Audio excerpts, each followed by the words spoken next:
자, 중세 유럽을 휩쓴 거대한 변화 속에서 프랑스는 종교와 특유 때를 통해 최고의 와인으로 성장할 수가 있었습니다. 그리고 마침내 유럽을 넘어 전 세계의 명성을 떨칠 절호의 찬스를 맞게 되는데요. 1851년 영국에 시작된 세계 박람회가 4년 후에 파리에서 열리게 됩니다.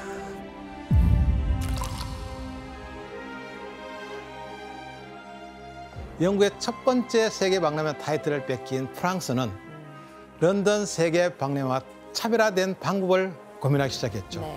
그리고 지금껏 세계 박람회에서 선보인 적이 없는 특별한 품목을 선정하게 되는데요.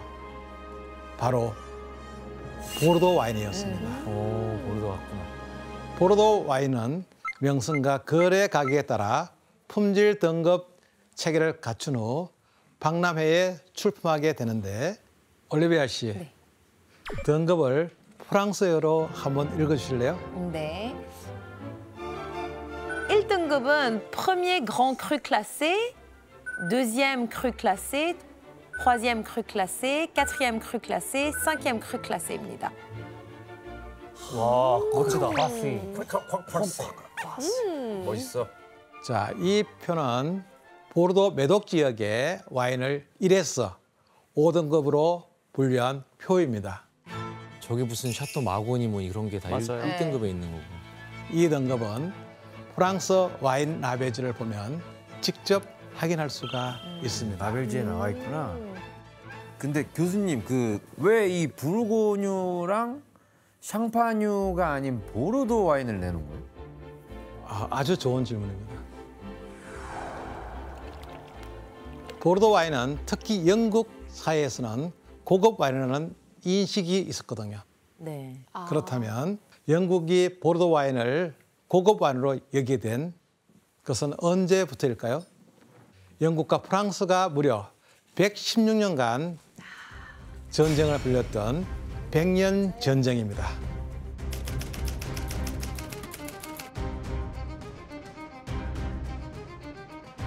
백년 전쟁. 이렇게 싸우다가 맛을 알게 됐구나. 12세기 무렵 보르도를 포함한 현재의 남프랑스 지역은 아키덴 공국이었습니다. 아키덴 공국의 엘레오노르 공주는 프랑스 왕국의 루이 7세와 결혼을 했습니다.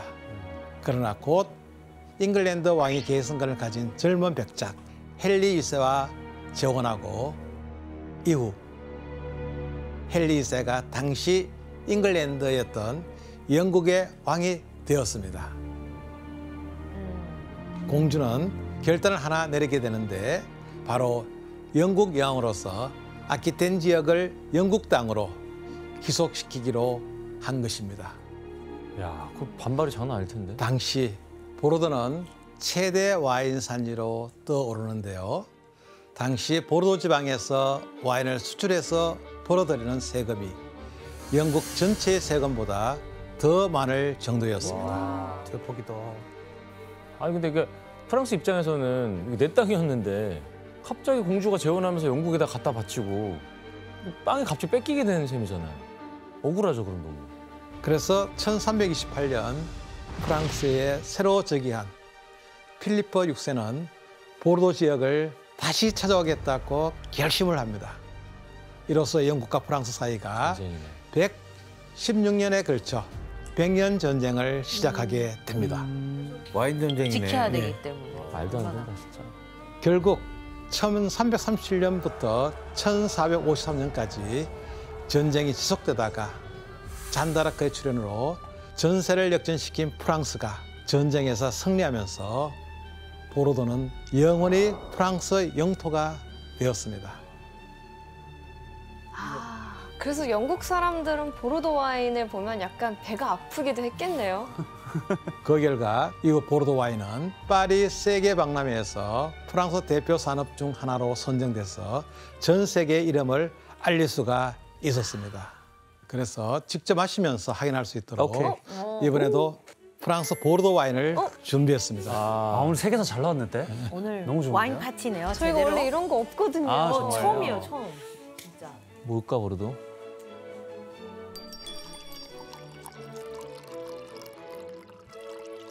마고 지역의 와인입니다. 확실히 색 차이가 이제 확연하게 느껴지실 거예요. 보르도와 이제 부르고니의 색 차이가 아, 확실히 나네. 거의 보랏빛을 띠는. 그러게. 진하죠, 더. 네, 엄청 진하네요. 향 좋은데? 여러분들 마시면은 프랑스 보르도 마고 지역의 풍미를 느낄 수가 있습니다.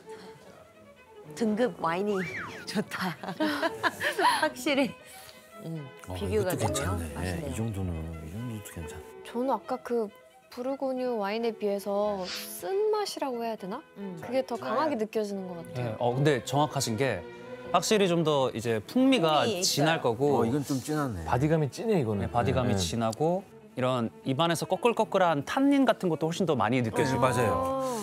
그리고 이 와인의 또 매력적인 점이 아까 말했던 그런 오크 숙성에서 발현되는 이런 바닐라 향 같은 것들 이런 것들이 되게 매력적인. 바로 테루아르의 느낌을 느낄 수 있는 것 같아요. 그러니까 이게 역사를 알면서 배우니까 어디 또 와인 마실 때 맞아요. 아는 척할 수도 있을 것 같고. 이게 알고 마셔야 되는 것 같아요. 자, 그런데 성성장구해가던 프랑스 와인은 예상치 못한 위기에 맞다르게 됩니다. 프랑스 와인을 휩쓴 위험은 바로 해충의 습격이었어요.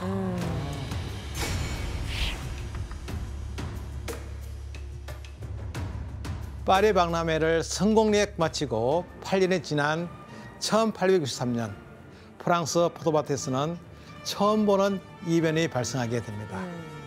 포도밭의 잎이 아무 이유 없이 노란색으로 변하더니 빨간색으로 바뀌면서 포도나무가 말라 죽는 거예요.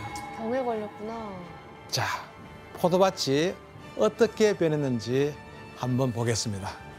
아, 저 마음이 아파서 못 보겠는데. 우리 소중한 나무가. 근데 나무야. 이 사진을 보면은 처음엔 노랗게 물들은 포도나무 잎이 시간이 지나면서 빨갛게 물이 들고 그리고 죽어가고. 포도나무가 말라 죽어가는 거예요. 어머 어머 어머. 해충 때문에. 예, 프랑스 전체가 발칵 뒤집혔죠. 그렇죠. 이 미스테리한 일의 원인을 밝히기 위해 한 식물학자가 죽은 포도나무를 조사하는 중에 네. 실수로 옆에 있는 죽지 않은 포도나무 뿌리를 뽑게 되었어요. 네. 그런데 거기서 이상한 광경을 목격하게 됩니다. 포도나무 뿌리에 노란색 가루가 묻어 있었던 것이었는데 자세히 보려고 현미경으로 들여다보자